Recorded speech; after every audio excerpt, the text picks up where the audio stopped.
Hey everybody, welcome to Miss Sue's Art Studio, and I'm in the mood today to do a paint pour. I've been playing around with this on and off for a couple of years, and I think I'm nailing it. And I'm getting ready to do bigger and bigger pieces. So I'm going to show you one formula today that I have been using, just a variation of colors. I want a variation in contrast, meaning light and dark colors. Also the heaviness of the paint versus lighter paints, also opacity of the paint and having more translucent or transparent colors in there, and being able to put that all together and create a beautiful paint pour. So I'm working a little bit bigger today. This canvas is square, it's about 18 by 18, but you can start off small, of course, because this paint pouring medium is kind of expensive, but it's super fun. So I'll show you the materials that I use and I'll walk you through it, and here we go. Okay, I've got a pair of gloves because it's just a really messy process. So I just bought a box of these latex gloves, and then pouring medium can be a little bit expensive. This is a Deco Art, and I thought it was a really good price. I believe I got it at Dick Blick online, 20 bucks. You need this paint pour medium in order to pour properly.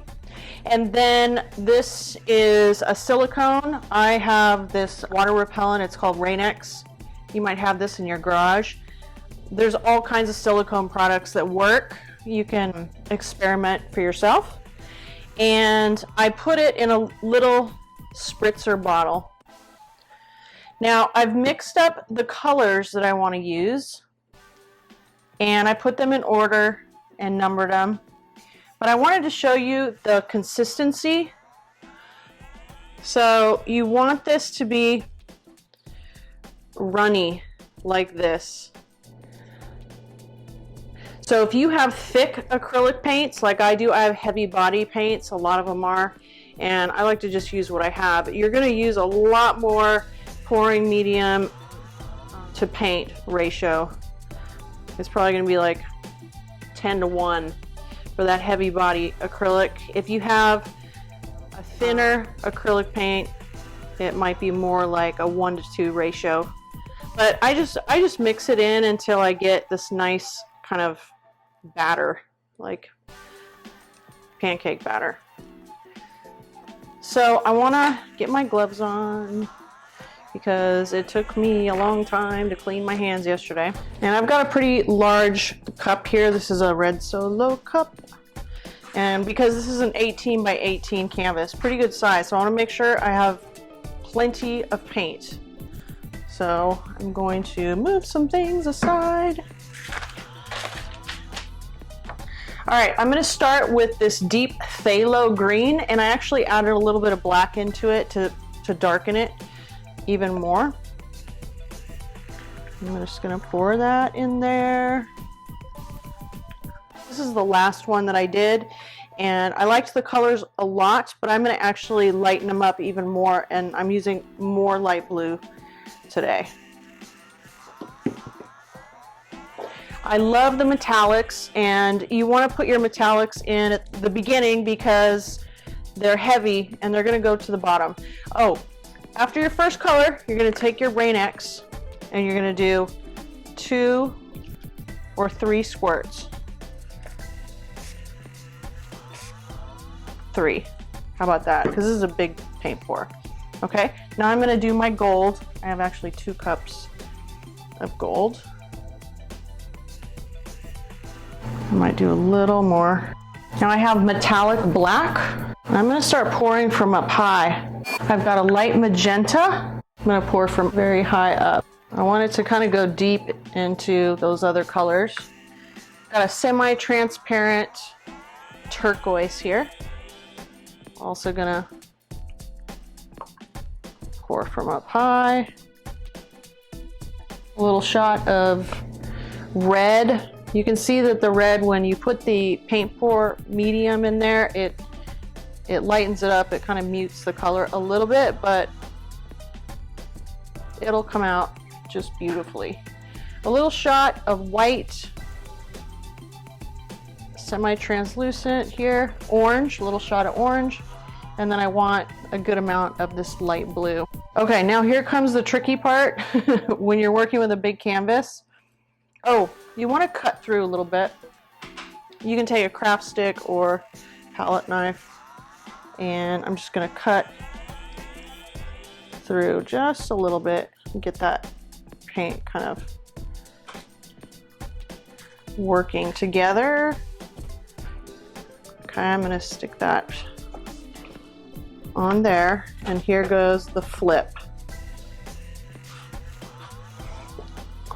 Okay, now what I do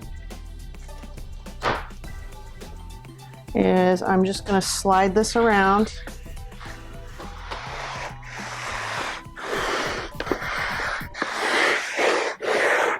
and then let her go.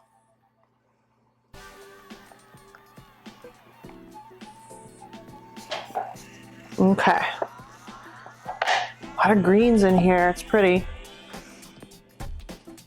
Okay, now I just want to wait for a few seconds here. These cells are starting to form. You can see, you can sit here and watch them. It's pretty cool. So I just want to wait a moment or two before I start tilting my canvas around and stretching this paint out.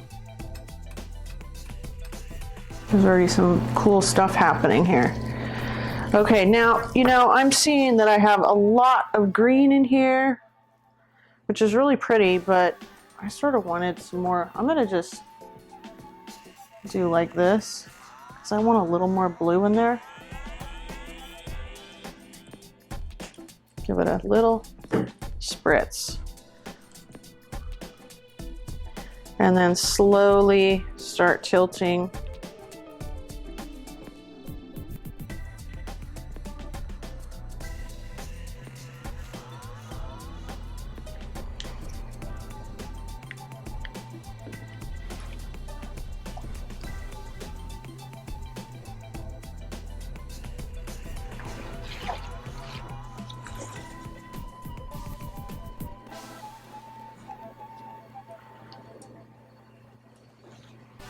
Whoa, this is really pretty. It's super cool.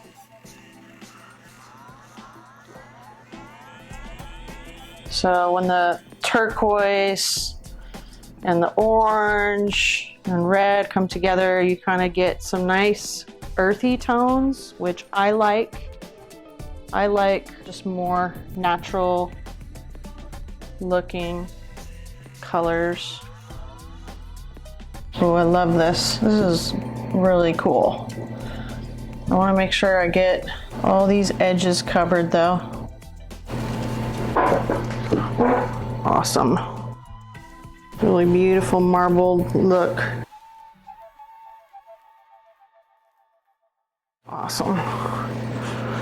Just want to get this last corner here covered really good. One little spot here. Can kind of improvise. Now if you're going to frame it, you don't need to cover all the edges of your canvas, the sides, but if you don't want to frame it, then you're going to want to cover the edges, cleaning up some of the goop on the back.